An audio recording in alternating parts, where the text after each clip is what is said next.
Hi guys, आज आपण मस्त ठेल्यावाल्यासारखी छान अशी भेळ बघणार आहेत। छान अशी चटपटी छान चटणी वगैरे टाकून घरच्या घरी ही भेळ कशी बनवली ते मी तुम्हाला आज दाखवणार आहे। चला मग बनवूया भेळ।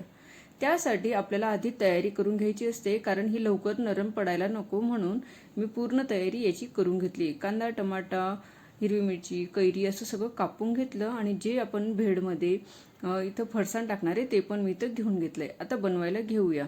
त्याआधी मी तुम्हाला चटणी पण दाखवते। हे बघा, माझ्या घरी मी नेहमी ही चिंचेची चटणी आणि हिरवी चटणी बनवून ठेवते। चिंचेची चटणी ही चाट सोबत, समोसा, कचोरी सोबत खायला कामात येते आणि हिरवी चटणी आपण इडली, डोसा, अप्पे बनवतो तेव्हा पण कामात येते मुलांसाठी। म्हणून माझ्या घरी हे दोघं डबे मी भरून ठेवते, म्हणजे जेणेकरून 8 दिवस तरी ह्या चटण्या पुरतात।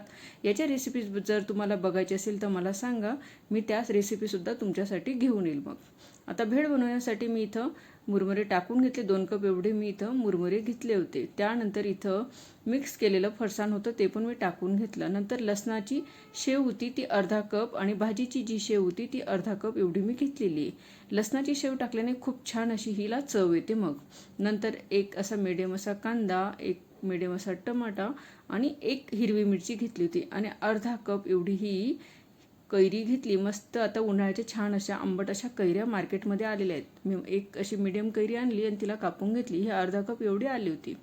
आता ते टाकल्यानंतर यामध्ये 2 चमचे मी इथं चिंच गुळाची चटणी टाकून घेतली। मस्त चटपटीत होईल आपली ही भेळ। त्यानंतर हिरवी चटणी म्हणजे कोथिंबीर, पुदिना, हिरवी मिरची टाकून मी ही चटणी बनवलेली राहते, ही टाकून घ्यायची आपल्याला।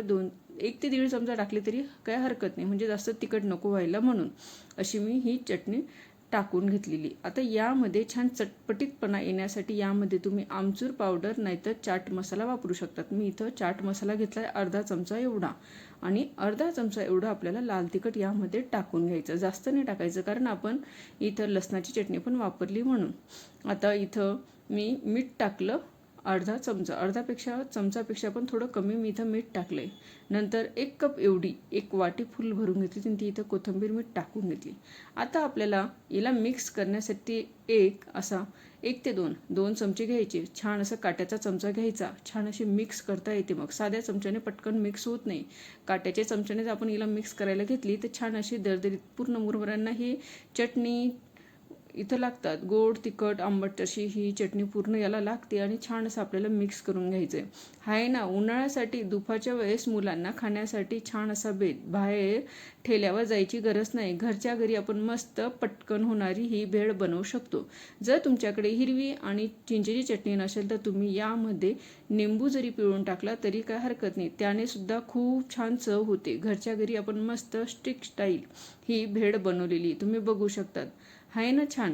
व्हिडिओ जर आवडले असेल तर चॅनलला लाईक, शेअर, सबस्क्राईब नक्की करा। चला मग भेटूया पुढच्या व्हिडिओमध्ये अशा युनिक व्हिडिओसोबत। बाय।